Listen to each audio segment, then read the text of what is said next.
al museo, a la Dirección de Museos de Rocha y al Museo Nacional de Historia Natural que hayan pensado en la biblioteca para poder hacer esta charla. Muy agradecidos de contar con este espacio, que es de todos.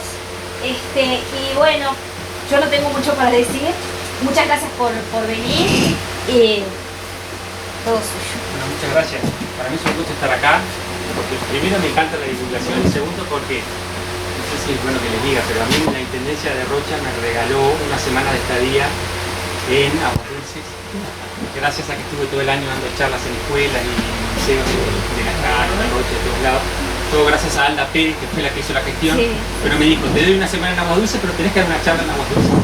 Ese es el requisito, así que estoy acá. Doblemente agradecido. Gracias. Bueno, yo soy Andrés, siempre digo dos cosas raras, una es mi apellido y otra es mi profesión.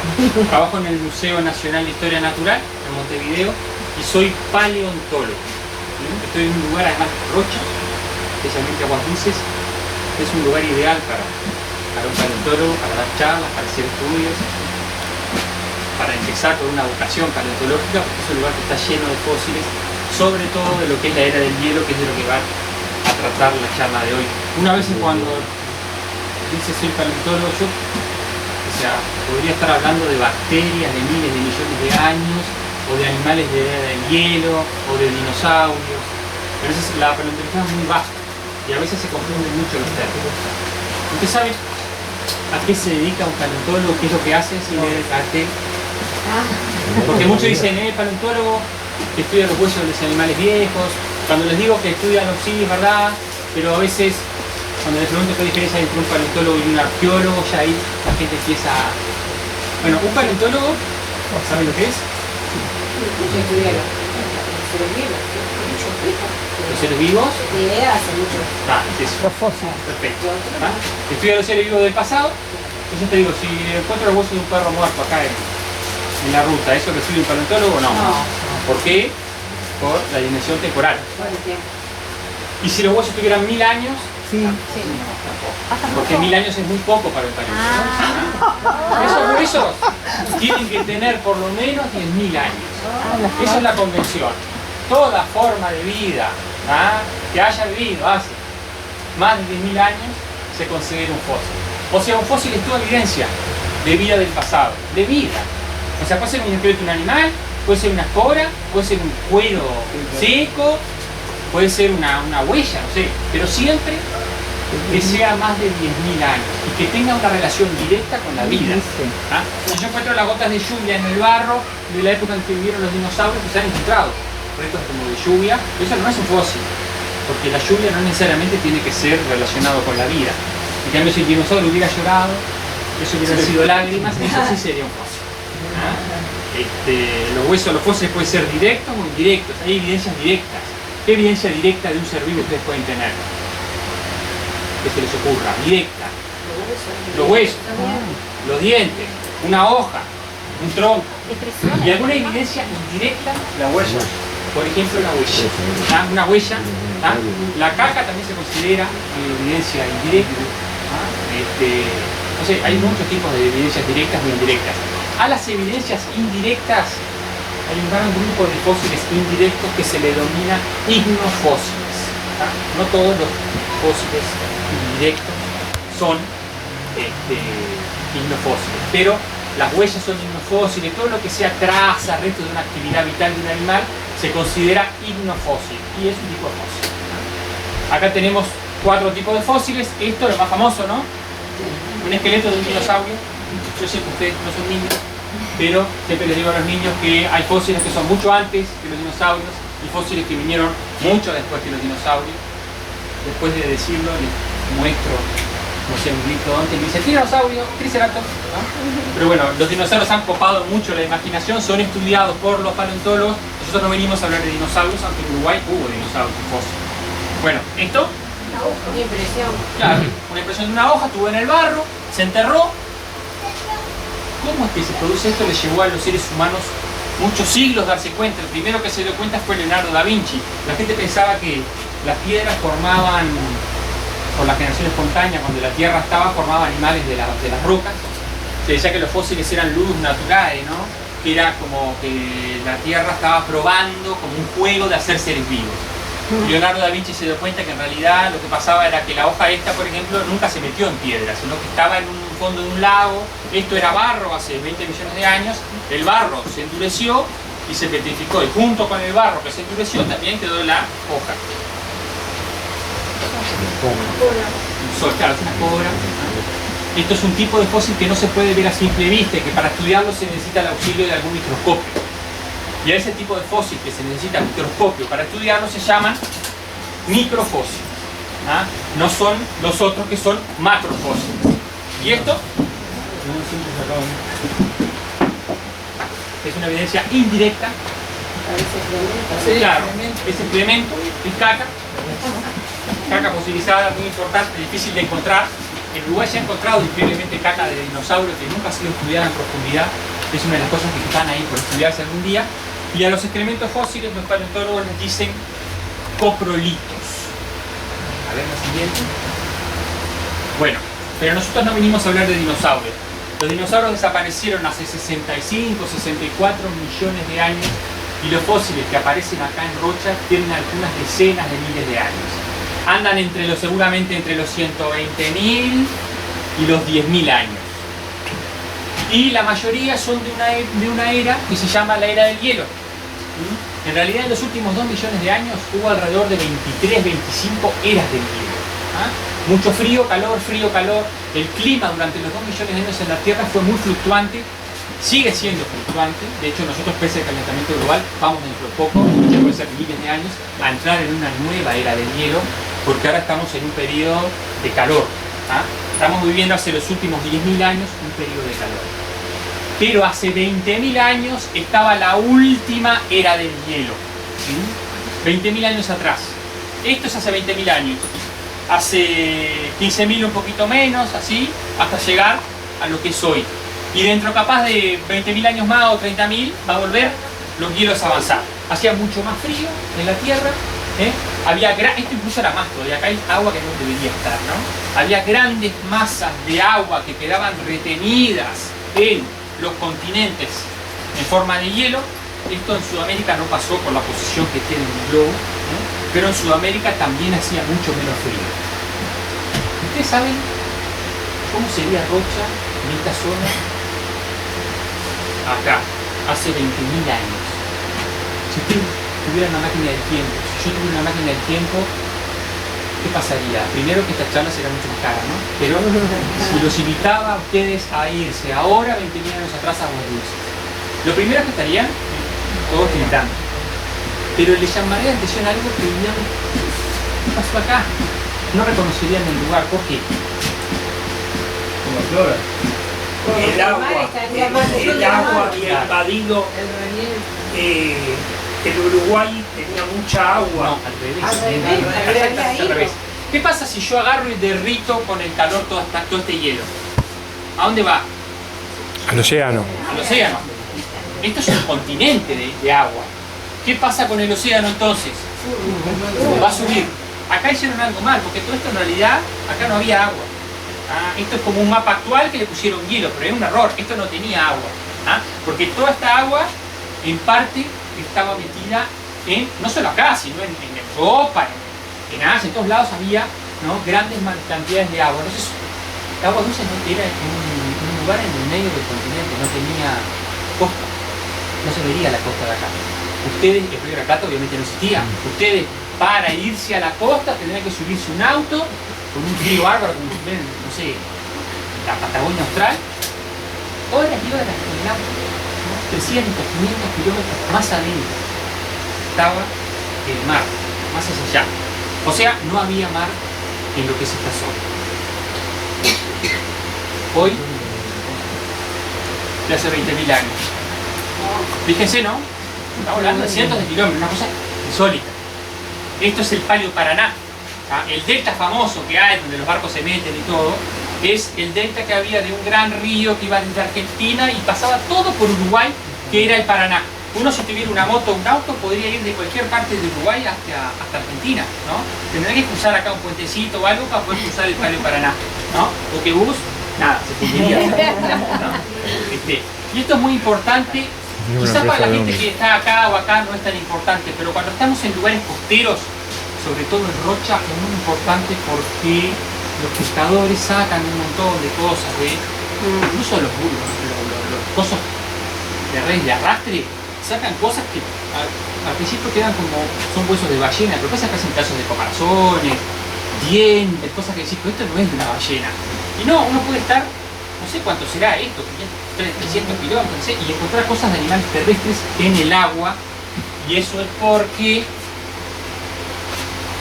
el mar estaba mucho más retirado, porque, ojo, hace 6.000 años el mar estaba por acá, ¿no? Esto es 6.000 años, ¿no? O sea, sube y baja, ¿no? A veces podemos encontrar cosas de animales terrestres.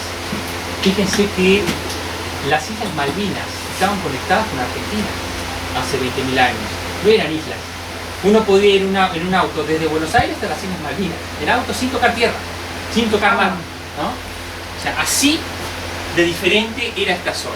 Y bueno, en la costa de Rocha aparecen un montón de huesos de animales que son prácticamente todos de hace 20.000, 15.000, capaz un poquito más.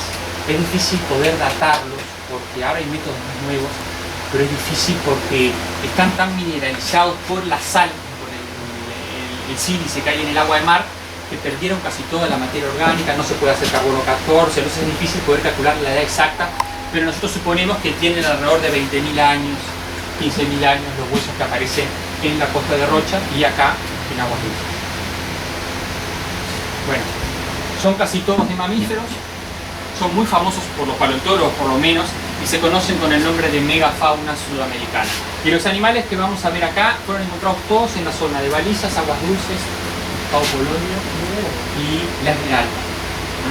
Pero habitaron en todo el continente nacional y muchos de ellos tienen una distribución continental. Estamos hablando de animales enormes que no podían tampoco vivir en un solo sitio. Ojo, que hace 20.000 años había un montón de animales chiquitos también, pero esos son más difíciles que se preserven, son más difíciles de encontrar. Los que rompen a la vista sí son los animales de la megafauna, mamíferos gigantes. El primero de ellos. Esto es Argentina. Es un himno fósil, ¿no? Son pisadas. No es un mamut, tampoco es un elefante. Por favor, solo están las patas de atrás, patas así, ¿no? Un animal que pesaba hasta 5.000 kilos estando vivo, tenía un tamaño que no entraba acá ni siquiera aunque abriéramos la puerta, bípedo, ¿no? Con dos patas, vivió hasta hace 8.000 años, y hay fósiles, yo encontré hace unos años unos fósiles de la pata de este bicho, hay fósiles acá en las bolsas y en las regadas de este bicho. Acá, desde las Esmeraldas a Cabo Polonio, porque se ha concentrado. Lo que pasa es que no es más gente turística, ¿no? Por eso parece de gente también, veraneando, ¿no? Yo, por ejemplo, entre la Paloma y la Perea también hay gente veraneando. Y hay fósiles también. También hay, por eso me preguntaba. También hay un montón. Por ejemplo, entre la Coronilla y la Esmeralda hay muy poco, pero lo que pasa es que también no hay mucha gente en esos dos departamentos. Estoy yendo por hacer una caminata por ahí. Pero generalmente están en toda la costa. Pero hay gente y eso aparecen más. Ojo, puede haber zonas donde no hay tanto, ¿no? Pero en la Paloma, donde hay gente acá en Rocha siempre aparece. Es un perezoso gigante. Los perezosos gigantes fueron muy popularizados por la era del hielo. Eran animales que el bicho ese que estaba ahí, que se fue, sí, tenía el tamaño de una persona, tenía uñas como los perezosos actuales que viven colgados de la selva, y acá había perezosos que tenían el tamaño de una persona. Obviamente con ese tamaño no podían vivir colgados de los árboles. Pero había otros que tenían el tamaño de un elefante, como el megaterio, que es el perezoso que yo les mostré esas huellas. Ese bicho se llamaba megaterio, que quiere decir bestia gigante, y andaba caminando en dos patas por acá. Acá tenemos dos perecillitos actuales, ves que tienen las uñas ahí, colgados de los árboles, son bichos muy lentos, súper adaptados al ambiente en donde viven, tienen un metabolismo increíblemente lento, sobre todo se supone que es por la digestión, porque las hojas que comen son tóxicas, entonces es como que están, sí. Los perezosos gigantes no eran lentos, no tenían el metabolismo tan lento y eran bichos bastante, ojo, no eran tampoco bailarines de ballet con ese tamaño, 5 toneladas, ¿no? Pero eran tan hábiles como un elefante, o quizás incluso un poco más. Y tenían el tamaño de un elefante y no vivían de los árboles, dije que eran bípedos y exclusivamente terrestres. Ahí tienen uno. Esto sería un megaterio viviendo en rochas, en una palmera. Esto viene así. Hola. Hola, ¿cómo andás? Somos Ezequiel. ¿Cómo andás, Ezequiel? ¿Todo bien? Y este es un panda. Un perezoso.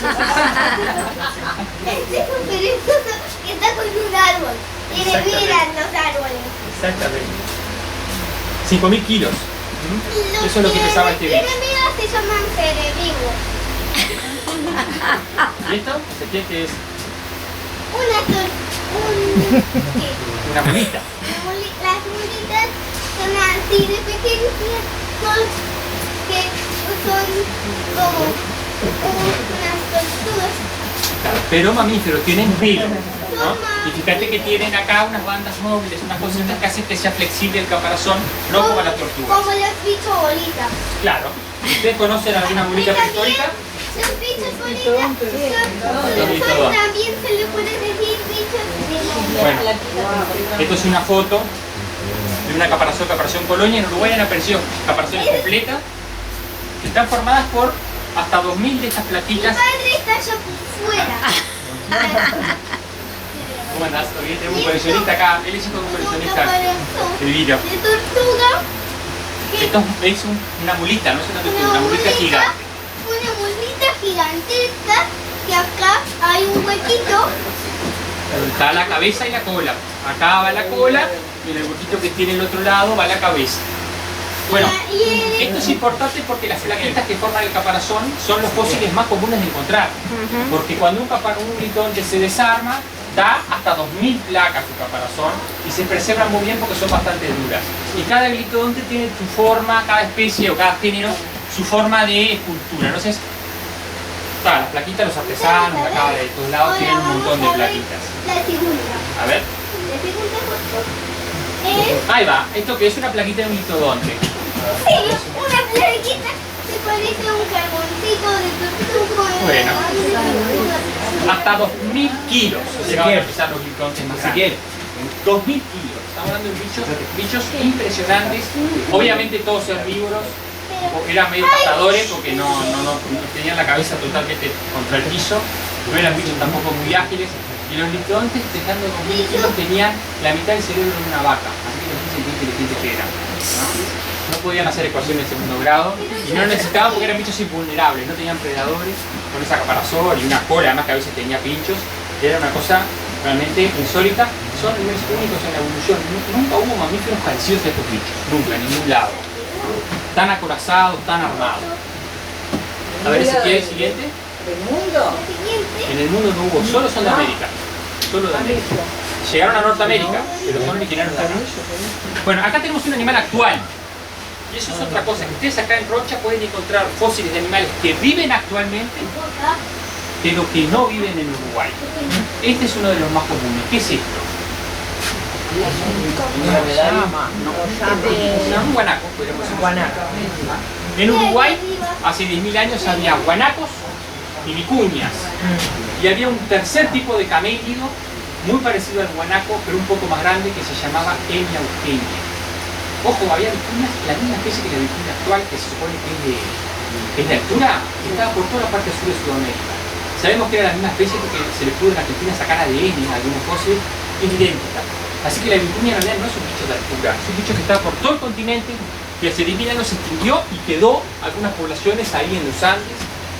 Algo parecido a lo del guanaco, aunque el guanaco en épocas históricas incluso estaba casi hasta Buenos Aires llegado. El guanaco hace, no sé, 200, 300 años. Acá había guanacos también, muy poco. A ver, siguiente. Bueno, el animal más raro, quizás más sorprendente, es este. Esto es un caballo. En Uruguay en la era del hielo había dos tipos de caballos prehistóricos. Uno es igual al caballo actual, el mismo género, y si viviera actualmente no encontraríamos ninguna diferencia con el caballo moderno. No, al otro lado.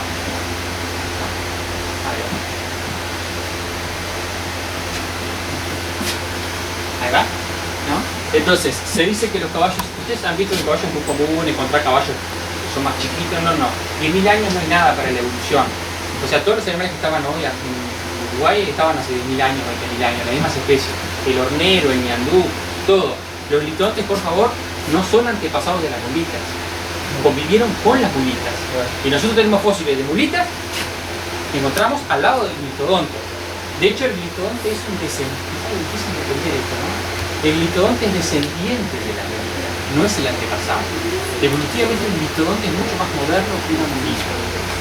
Y el perezoso, como el megaterio, es más evolucionado que los perezosos arborícolas. O sea, descendió de perezosos como perezosos cheleteros y de esa pregunta es lo que la gente piensa. Y este caballo también, cuando este caballo vivía acá, en Sudamérica y en Rocha, había la misma especie que el caballo actual estaba en Asia y había también cebras en África, ¿no? Las mismas especies. Este caballo es un Equus, ¿no? Y la especie que vivía acá se llamaba Equus neugeus, lo mismo del caballo actual. El otro caballo prehistórico se llamaba Hipidion, o Hipidion. Y es como un caballo moderno, pero tiene como la nariz media rara, media levantada. Si ustedes lo verían, dirían, un caballo que tiene algo medio raro en la nariz. ¿Ah? Los dos aparecen en Rocha. A ver la siguiente. Bueno, este es un elefante. Todo el mundo me dice, ¿acá había elefantes prehistóricos? Sí, me dicen mamut. No, acá no había mamut. Los mamuts son del norte, ¿no? Llegan hasta Colombia, aunque quizás había alguno en Brasil, pero está muy discutido. Son peludos. ¿Cómo se llamaban los elefantes que eran más de no tanto hielo, que vivían acá en Sudamérica? Mastodontes. Se llamaban mastodontes. En el Museo de la Paloma, por ejemplo, hay un colmillo entero de mastodonte que viene de la zona de la defensa, en realidad es un incisivo, ¿no? Y acá en Rochas han aparecido también restos de mastodonte, algún molar, a mí me han traído alguna muela, algún hueso del pie, alguna vértebra, ¿no? Y son bichos bastante raros de encontrar en Uruguay, salvo en Rocha. En Rocha no sé por qué, cuando uno empieza a contar en las colecciones, por ejemplo, de los fósiles de Salto, de los fósiles de Colonia, de los fósiles de Cerro Largo, ponele, no sé, los mastodontes son el 5% y acá en Rocha son como el 20%. No sabemos bien por qué, pero parece ser que en Rocha los mastodontes eran un poco más comunes que en otros lugares. Y bueno, ustedes ya lo vieron, todos estos son herbívoros y aquí había dos grandes carnívoros. Uno es el más famoso de todos, que es el tigre dientes de sable, conocido como Esmilodon.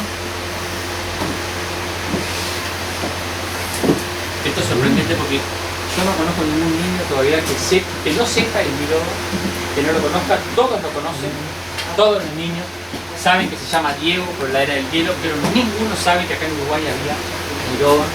Yo hace unos años encontré una cadera de un Esmilodon caminando entre Aguas Dulces y Rocha, una cadera fosilizada. Y entonces es un bicho raro porque los carnívoros son raros, porque si fueran más que los herbívoros, morirían todos los herbívoros. Entonces, por cada megaterio, por cada glitodonte había pocos. Por cada perezoso, pocos tigres dientes de sable, pero había. De hecho, nosotros el año pasado publicamos con gente de facultad que en Uruguay no había una especie de glitodon, sino que había dos especies. Parece que en Uruguay estaba este bicho que es el Esmilodon populator, más grande, llegaban a pesar 400 kilos. O sea, es 100 kilos más que los tigres más grandes, que los leones más grandes que hay. Y tenían más o menos el mismo tamaño, pero eran súper robustos, eran como un pitbull, tenían las patas de adelante súper robustos para un gato, una cosa rarísima. No corrían bien, tenían una cola corta, eran bichos como de emboscada, y tenían los colmillos así para agarrar y predar bichos enormes, con cueros muy gruesos. Y había, hace 20 años, había aparecido un puma allá por Rivera. No hace 20 años, los pumas volvieron, están apareciendo. El año pasado se filmaron pumas con una mira telescópica, se logró filmar un puma, y hace unos años anteriores en Paysandú apareció un puma cazado por cazadores en medio de la forestal, destazado. Hay huellas también, los pumas se están volviendo a Uruguay y parece que la forestación increíblemente les está ayudando a volver. Ahí escondiéndose entre los eucaliptos están volviendo el pobre bicho, ¿no? El puma está volviendo. El que nunca más, que hace un siglo que se extinguió, es el jaguar, ¿no? Impresionante. Y mi pregunta es, ¿cómo vuelven a aparecer si en algún momento se extinguieron acá en Uruguay? Claro, si el puma se hubiera extinguido en todo el mundo, nunca más podría volver a aparecer.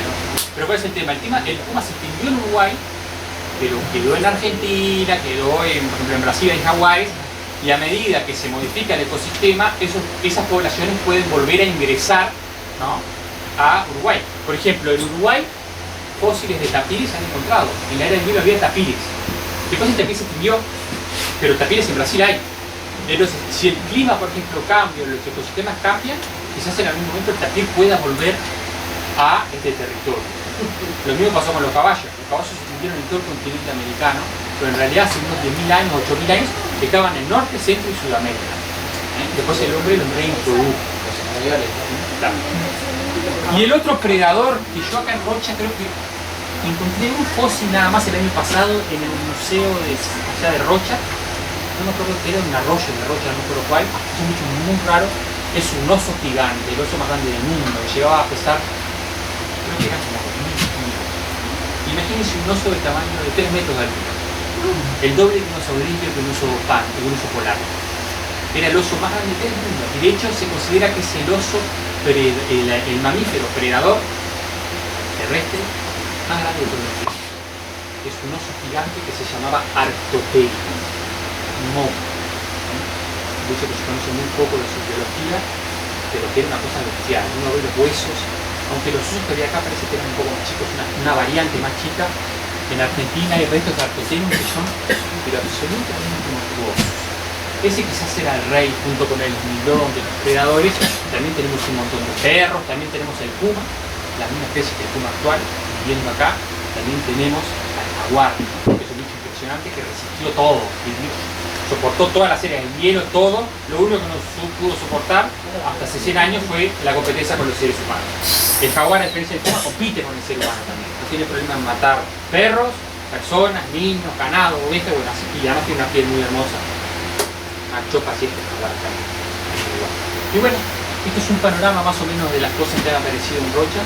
Hay muchísimo más, pero bueno, esto más ha sido más impresionante. Esto es para que, es más bien para los niños, ¿no? Esto es una película. Una cosa son los dinosaurios, que vivieron hasta hace unos 65 millones de años, y otra cosa son los mamíferos de la era del hielo. Este y este estuvieron acá en Rocha. Y este medio peladito también. Y este nadie sabe lo que es un misterio. Muchas gracias. Cualquier duda, cualquier cosa que tengan.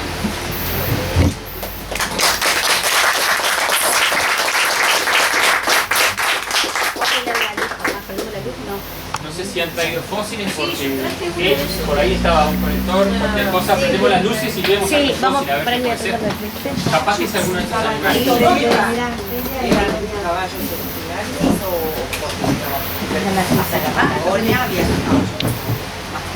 Sí, bueno, acá es originarios. Eran caballos que vinieron de Norteamérica, pero sin la intervención humana. O sea, que vivían naturalmente acá, eran de acá.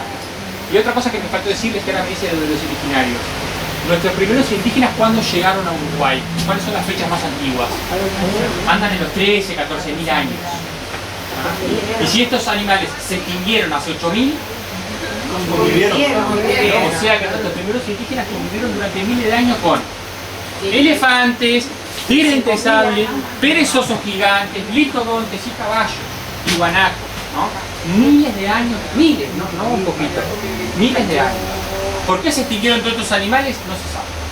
Hay gente que dice que el ser humano los terminó matando y otros dicen que fue un cambio climático, que la Tierra se calentó hace 10.000 años y desaparecieron. Pero eso, increíblemente, algo que pasó hace tan poco, geológicamente hablando, es un misterio. No se sabe por qué. Es el Holoceno, porque el cambio climático se da en toda la Tierra. Claro, exactamente. Hay un calentamiento global. Eso es lo que yo creo. Los de la matanza te dicen, pero hubo 20 calentamientos globales en 2 millones de años y no se extinguió. Bueno, no lo sabemos. Sí. Bueno, perfecto. Acá tenemos el clásico. Está preciosa, además esta parece la... Claro, esto es una plaquita de un litodonte, para los que no hayan visto, ¿no? Es una de las miles de placas que componen un caparazón, que cuando se desarma, pueden encontrar las distintas, esto más grande, más de distintas formas. Claro, pero ¿por qué es eso? Eso puede estar atado. Claro, si eso porque está, se le gastó la parte esta, ¿no? Exactamente. Se gastó. ¿Ven que se gastó un poquito? Pero además, que sean así, más redondas, más altas, depende de la zona del caparazón. Claro, un pedacito de caparazón.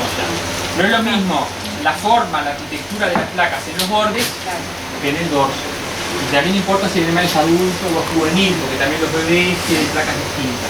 Pero pueden ser, usted puede tener 20 tipos de placas distintas y ser todas del mismo especie, es más, puede ser del mismo ejemplar, puede ser. ¿No? Son variables las placas de glitodonte. Perdón. Ah, muy bien, esta es más rara. ¿Ven cómo es esta plaquita? Ah, sí. ¿Ven que tiene como pelotitas? Sí. ¿Ven? Que no tiene la flor.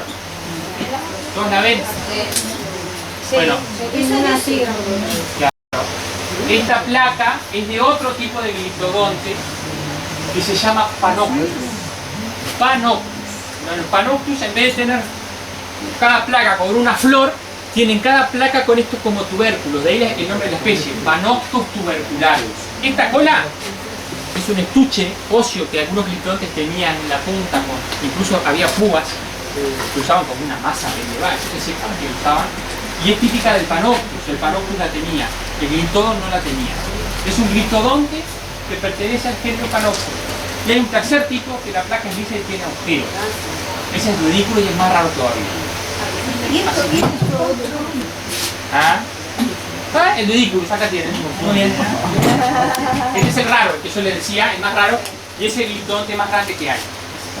Se van a pesar como 1800 kilos. Ven que la placa es lisa con agujeros. Muy rara de encontrar. Duodículos. Así que tenemos glitodon, Panoptus y duodículos. ¿Los agujeros son por el desgaste de tantos años? No. Los agujeros, se supone que este glitodonte, como en las muestras actuales, tenía por encima del hueso una capa de queratina, de la uña, y algún pelito. El duodículo supuestamente tenía un cuero, tenía un cuero grueso, y esos forámenes son por donde pasaban, ¿no?, la sangre y eso, ¿no?, los vasos sanguíneos para alimentar ese cuero. Supuestamente yo pienso que el cuero eso lo tenía para enfriarse, ¿no?, para poder disipar calor, porque un bicho tan grande y tan redondo. Imagínense las vacas, ¿no? Por más que viviera en el hielo, una vaca de 400 kilos pasa calor, tiene que ponerse al lado de los eucaliptus ahí. Imagínense un bicho que pesa 3 o 4 veces lo que una vaca y además tiene forma de esfera, que es el cuerpo que menos necesita calor, ¿no? Era un bicho que debía sufrir calor, por eso el duodículo está restringido a esta zona. Uruguay, parte de Argentina y sur de Brasil. Esa es como la zona donde se han encontrado duodículos. Mientras que este bicho llega hasta Estados Unidos, hasta Texas se ha encontrado duodículos. Esto es eso. No, esto es un fósil, pero no es una placa de glitodonte, es un hueso del cuerpo que no se puede hacer bien porque está muy gastado, pero es un mamífero y es inacabable. Pero no es una placa. A ver, vamos a ver. Bien. Bueno, esto a ver si todo el mundo sabe lo que es.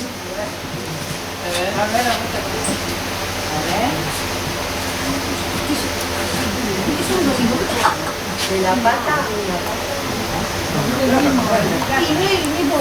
Claro, es una placa. Es más de una placa que estaba fusionada, que se partieron. Se partieron, es un pedazo de caparazón que estaba muy fusionado y se partieron y quedaron como 3 placas unidas pero rotas. Son placas de glitodonte. Y esto... Eso es de un rancho. ¿Cómo dijeron? El dedo. Es la garra. La garra, el pedacito, no le falta un pedazo. El pedacito de una garra no es de megaterio, es el perezoso más común que había acá, que no era tan grande. En vez de pesar 5 toneladas, llegaba a pesar 4 toneladas. ¿No? Y se llamaba lestodon. Es una uña, una garra sería de lestodonte. El perezoso más común de encontrar acá en Uruguay y en toda esta zona. Lestodonte. O sea, uña de lestodonte y placa de glitodonte.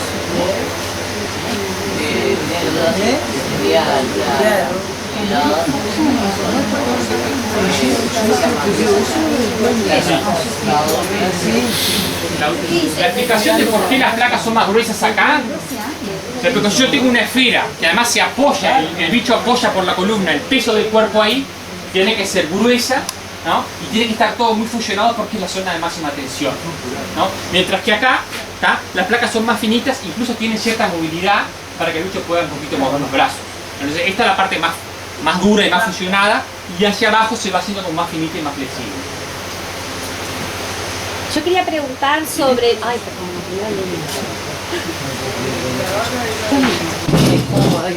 ¿Sí? Acá tenés otro hueso, ya no es un mamífero, es un diente de tiburón. También aparecen dientes de tiburones fósiles, no sabemos la edad, ¿Ah? Esto tiene sierra, así, capaz que de... No sé si es un blanco o un maco, pero... ¿Ayer? Ah, mira, acá tenemos varias cosas. Tenemos... Estos son dientes de ciervo. Ciervos, acá tienen 3 dientes de ciervos, son muy comunes de encontrar. Los mismos ciervos que habitan hoy, más otros ciervos fósiles como el antífer y el more enalacus, que no existen, que convivían con el venado de campo, con el ciervo de los pantanos, con el venado de campo, con el guasumirá. ¿Ah? Son también animales muy comunes de encontrar fósiles en rocha, los dientes de los ciervos. Los ciervos. Y yo quería preguntar sobre el proceso del fósil, o sea, cómo llega a ser un fósil. Bien. O sea, eso lo van a leer en casi todos los libros, y para mí está mal. Cuando dicen el proceso de fosilización, para mí está mal, ¿por qué? Porque yo le dije que un fósil era toda evidencia de vida del pasado. Pero eso a mí no me importa en realidad, porque no hay un proceso de fosilización. pero no todos los animales que vivieron quedan fosilizados. Exactamente. Entonces, para ser fósil o no fósil, lo que te importa es el tiempo. Puede estar hecho piedra o puede no estar hecho piedra. ¿Ah? Lo que importa es el tiempo. Por ejemplo, en Chile, en unas cuevas, se encontraron de 12.000 años cueros de perezosos gigantes del género Milodon, que están en cuero, seco, ¿no? Que si yo lo pongo en una se pudre, tiene el pelo, todo. Eso está momificado naturalmente. Quedó en un desierto, momificado en una cueva, y no está petrificado, está el material original. Es un fósil porque tiene más de 10.000 años, pero no sufrió ningún proceso salvo que se secó. Y sin embargo, tengo otras cosas que están hechos piedra, ¿no? Pero yo puedo tener un montón de cosas que se preservan de distintas maneras, ¿no? Entonces, el proceso de fosilización que ven ahí, que ustedes ven en los fósiles de rocha, se llama permineralización, que es cuando un hueso queda enterrado en un sedimento y se le agrega material inorgánico, minerales, al hueso. Eso pasa cuando yo encuentro un fósil en un barranco generalmente. Está el hueso como relleno de minerales. Pero cuando el hueso queda en la playa, todo vestigio de material original, del hueso original, el fosfato, por ejemplo, del hueso, se pierde y es sustituido por sílice y por manganeso. Por eso que todos los huesos estos parecen ya hechos piedra, es que están hechos piedra, no queda nada del original. Es todo sílice, carbonato de calcio, manganeso, todo fosilizado. A ese proceso en donde el hueso queda igual, pero completamente sustituido por materia inorgánica, se le denomina petrificación. Así que el proceso por el cual en este caso ustedes se encuentran en estos fósiles se llama petrificación. El hueso está petrificado, ¿no? Está completamente... Si yo le hago carbono 14 no va a encontrar absolutamente nada, ¿tá? Porque no quedó nada del carbono 14 original, porque está completamente sustituido.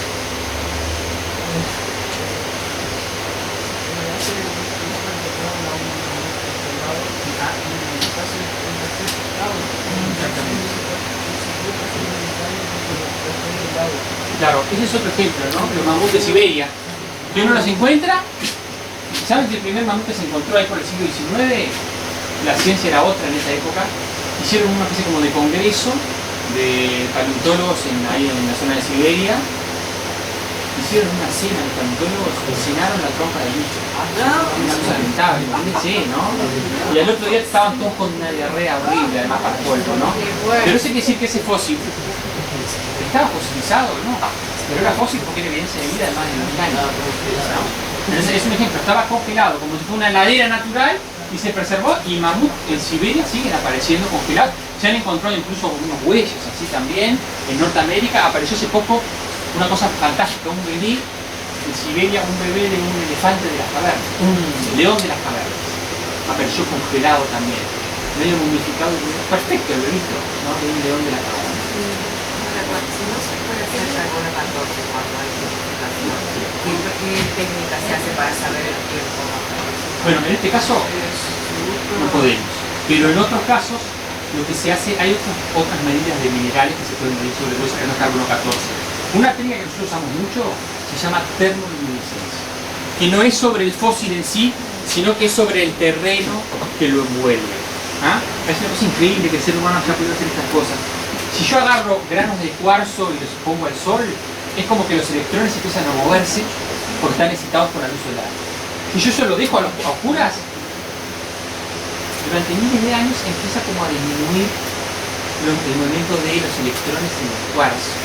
Entonces, si yo encuentro un bicho enterrado y le saco una muestra de adentro, que no vio nunca la luz, a oscuras, y lo llevo a un laboratorio como si fuera una máquina de revelado, y le mido la excitación de los electrones, puedo saber hace cuánto tiempo que ese grano de cuarzo no ve la luz.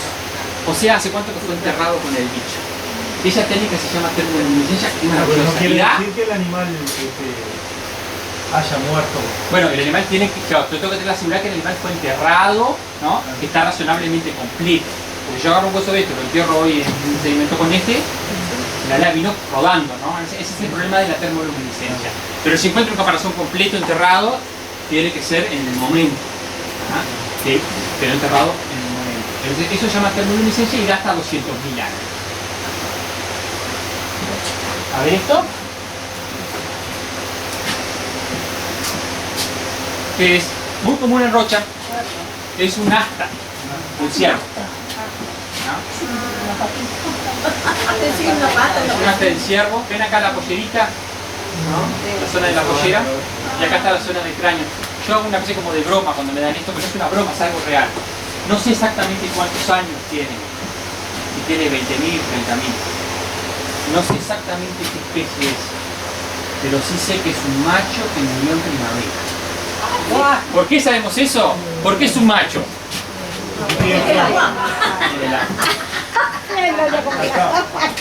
Y los ciervos, cuando tienen el asta, la tienen en la época de primavera, en la época de después la pierden. Y este tiene el cachito de cráneo, ¿lo ven? Este es el cachito de cráneo. Los ciervos pierden el asta de acá, de la pollera para arriba. Entonces yo sé que es un macho y que además murió primero porque murió con el asta puesta. Entonces no le parece una pavada, pero se puede saber. Seguramente sea un bicho que se llama Morenalaphus, pero también puede ser un venado de campo. Es difícil a veces con un cachito así darse cuenta. Pero es claramente un fósil.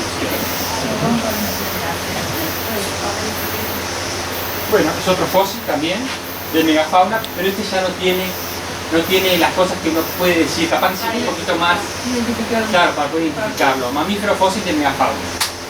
¿Decime? La momia cuenta como fósil. A ver. ¿Algo momificado cuenta como fósil? Sí. Siempre y cuando. Si tiene más de 10.000 años. Exactamente. Si tiene más de 10.000 años y si fue momificado naturalmente, ¿no? Porque una de las cosas que no le dije es que, por ejemplo, los paleontólogos, las herramientas de puntas de flecha y eso es evidencia de vida. Pero no la consideramos fósiles porque están hechas por seres humanos. Eso en realidad claro, es como medio... Porque tenemos herramientas de tierra de 2 millones de años. Pero los paleontólogos lo hacen más bien para no pelearse y mezclarse con las tierras. No. Claro. Vos estás por acá y yo estoy por acá. Claro.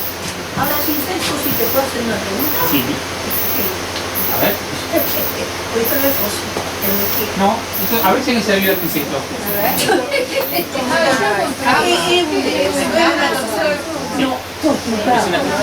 ¿Sabes lo que es? No es el hueso, sino que es la cascarita. Las tortugas en el caparazón tienen encima plaquitas de queratina.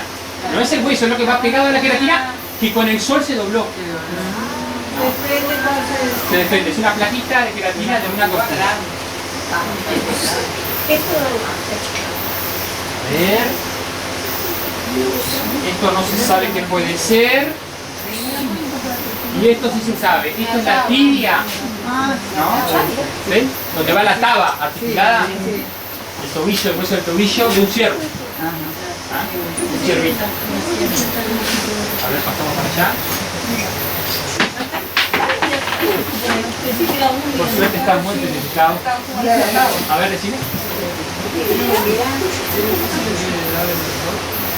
Si tenemos fósiles de ave del terror. Las aves del terror son unas aves monstruosas que medían 3 metros de altura con un pico así. Ellos cazaban dientes sables que de hecho eran una de las especies más peligrosas que habían. Sí. Y eran ellos mucho más peligrosos porque los cazaban a ellos. Sí. Una ave del terror podía tragarse un perro. Si tuvieran vías podrían tragarse un perro de una mordida. No hay fósiles sacadas del terror. Hay 4 o 5 en todo el Uruguay. Son muy raras. Y se extinguieron hace 4 millones de años. Así que, bueno, en realidad nosotros ahora encontramos aves del terror viviendo con la megafauna. Es un hallazgo muy nuevo, encontramos en el museo, pero eran más chiquitas, medían más o menos 1 metro de altura. Las aves del terror de 3 metros de altura, monstruosas, que se llamaban fororracos también. Los últimos tenían más o menos 4 millones de años y no convivieron con la megafauna de 20.000 años. ¿Fósil, alguna otra cosita? Pregunto.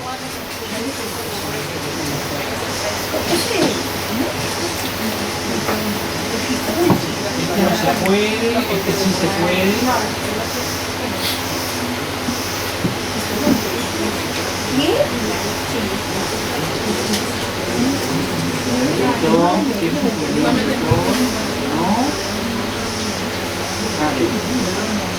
Tenemos dos acá que se pueden determinar muy lindos. Esto está muy roto, pero se puede saber lo que es. Este huesito, así como lo ven, es bastante característico. Y es un hueso del pie, en realidad, sería... ¿Saben lo que es un metacarpo? ¿Un metatarso? Bueno, el metacarpo es el hueso como de la muñeca al dedo. Los huesitos que articulan la muñeca con los dedos. Este es un metatarso, o sea, del dedo 3, o sea, de este dedo pero del pie. Del perezoso es el lectodon, que es muy común. Así que es el hueso del pie de un lectodonte y corresponde al tercer dedo y es un metatarso del dedo 3. Y este precioso fósil, a ver si alguien se da cuenta de lo que es, así como lo ven. Algo de... Les doy una pista. Es de un lictodonte. Una verde. Me parece... La nariz. ¿Lictodonte? En la columna. Acá. A ver. No, parecía que peor en el palo, pero no. Es la nuca. Estos dos son los cóndilos que articulan con... Y acá va la médula espinal y acá se ve la parte del cerebro. ¿Ven qué chiquitito que es? Un animal de 1000 kilos que tenga esta cosita chiquita porque los lictodontes tenían cerebros muy chiquitos, porque eran bichos que no necesitaban mucho cerebro ni para defenderse, ni para esconderse, ni nada, ¿no? O sea, pero esto es la nuca, lo que sería el occipital de un gliptodonte.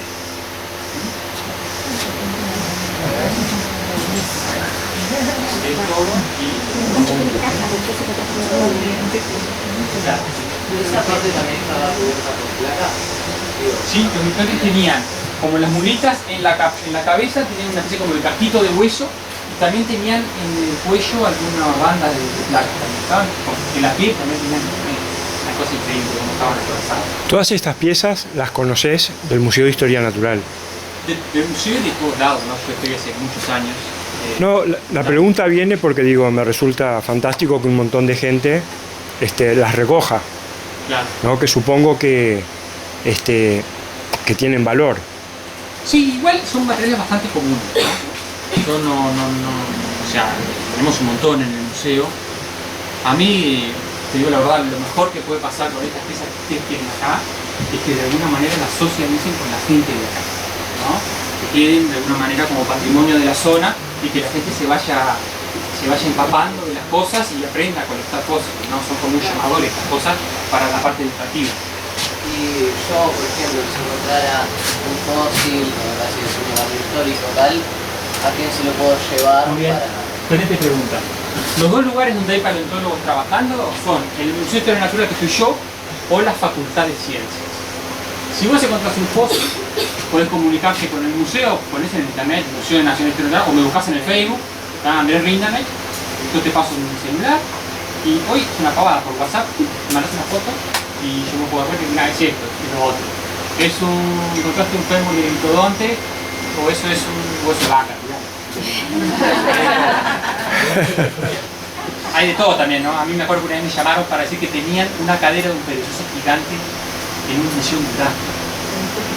Fui a verlo y ¿sabes lo que era? El cráneo actual de un delfín. O sea, no sé cómo se les ocurrió, sí. Y después tenían el hueso de un elefante que murió en un zoológico en Durazno. Me dijeron, este es el elefante, el totito, no sé.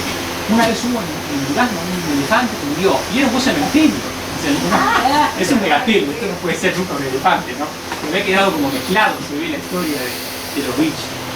Bueno, el megatelio ese que yo les mostré, el primer esqueleto del megatelio, fue el primer mamífero estudiado por la ciencia. Lo estudió ni más ni menos que Cuvier. En 1700 y pico, en España, compañeros que estaban en Argentina encontraron un esqueleto completo en el arroyo Luján, lo llevaron para España. En base a las fotos, Cuvier lo publicó como Megatherium americano. Y el rey de España de esa época pidió que lo trajeran uno vivo. Pensando que estaba vivo, porque estaba también preservado, para mostrarle a los...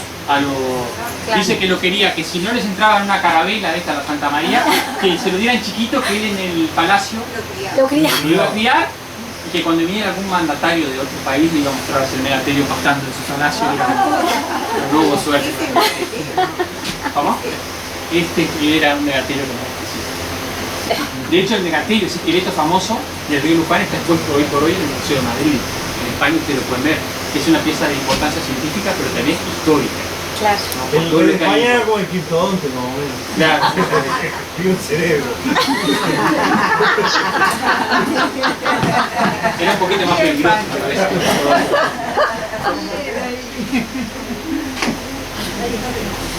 Esto, pero esto es de ahora, ¿cuál? ¿Ah? Es una ballena. Sí, una ballena. ¿Cómo se llama? No, eso es parte como de la barba de la mandíbula de la ballena. Claro, es donde pinta el agua. Exactamente. Y el triángulo es de arriba. Claro, que es donde respira, no es eso. Sí. Eso es como de barba, no sé si tiene un nombre específico. Parte de la barba de una mandíbula de una ballena. ¿Saben que hay una ballena muerta? Está el cráneo antes de llegar a Balizas, una preciosa ballena. Tengo fotos. Claro, yo saqué fotos el otro día. Sí. La van a llevar al Cubi ahora. Ah, mirá. Un cráneo precioso de la ballena. Mirá qué bueno. Ahora, Más que aparecieron mamíferos en el agua, siendo mucho más fácil la vida terrestre, digamos. Porque donde había mamíferos antes era tierra, no había agua. Claro. Los mamíferos vivían en tierra, pero hace 20.000 años el agua no estaba. Después el agua subió, ¿no? Inundó todos los yacimientos con mamíferos y los huesos quedaron rodando y bollando en el agua. Pero en realidad hace 20.000 años el mar estaba como 300, 400 kilómetros hacia atrás. No había tierra, no había agua, era solo tierra. Una tortuga, sí, exactamente. Sí, sí, sí, sí. Está bien preparada. Sí, sí. Yo anteriormente un poco fósiles ahí en la zona de la Barroca y la zona del Faro ahí. Y con cierta frecuencia encuentro unas platitas que son de Pampatherium, creo. Exactamente. Y no sé qué tanta información hay respecto a otras especies que hay ahí, porque en realidad he encontrado algunas que no son de Pampatherium, pero no sé. Bueno, Pampatherium es otra. No es un diptodonte, es una molita propiamente dicha. Es como una molita gigante, pero tiene bandas móviles como la molita, ¿no? Y es bastante común encontrar acá. Hay 2 o 3 tipos de Pampatherium, ¿no? Hay varias especies. Claro, tenés el género Pampatherium y el género Holmesina. ¿Ah? Y dentro del Pampatherium tenés Pampatherium tipum y Pampatherium humboldti. ¿Ah? Los 3 aparecen acá, Holmesina, Pampatherium tipum y Pampatherium humboldti. Pero además un Pampatherium tiene distintas morfologías de placa. No es lo mismo la placa de adelante que la placa de atrás, y no es lo mismo las placas móviles que las placas fijas. Tampoco es lo mismo las placas de la coraza que las placas de los artilleros de la cola. Y tampoco es igual en la cola, que tenés una variación enorme. Podés tener 20.000 tipos y ser del mismo bicho. O de distintas especies o de distintos géneros. Pampatherium. Llegaban a pesar 300 kilos más o menos estando vivos. Es parecido al tatu carreto. Sí, pero mucho más grande. Una verdecita que hay de este tamaño, así, morrocoyo, pues. Sí, la morrocoyo, tortuga morrocoyo, exactamente. Está por todo Uruguay. Sí, y no es venenosa, que es lo que la gente dice. No existen tortugas venenosas. La tortuga morrocoyo.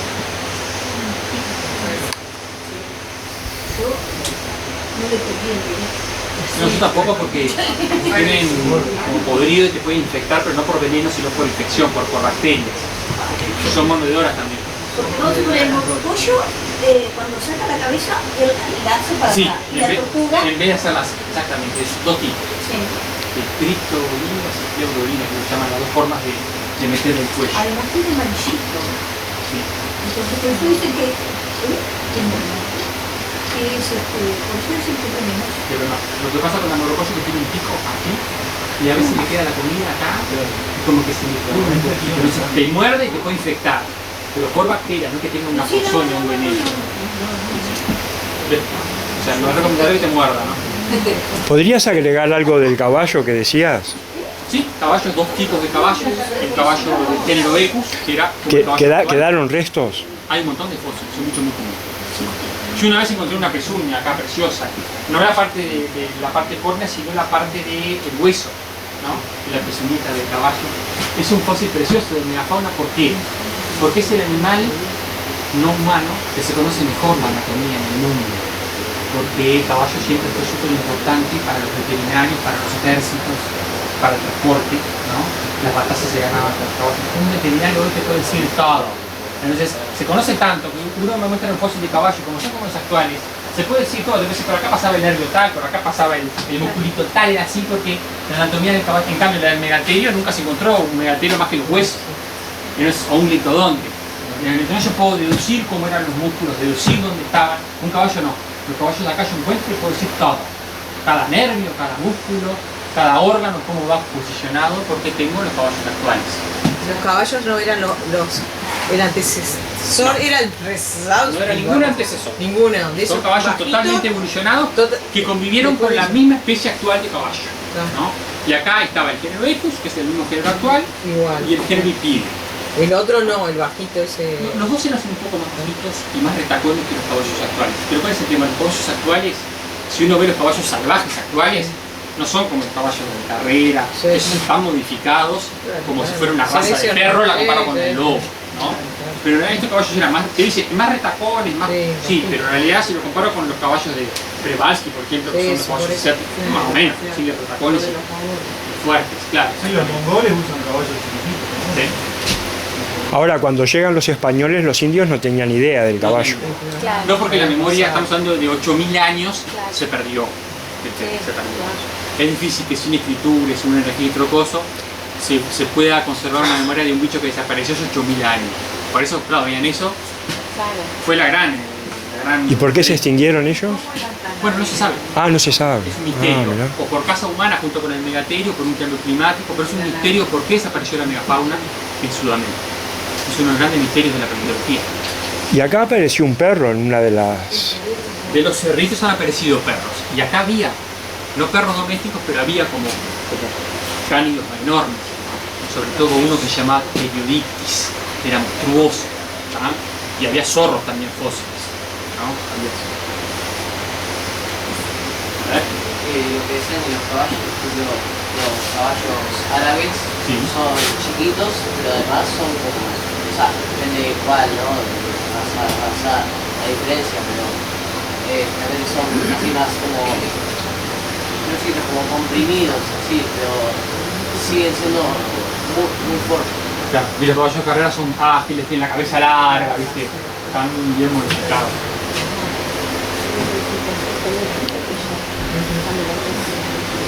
Bueno, yo pensé que no iba a venir nadie hoy.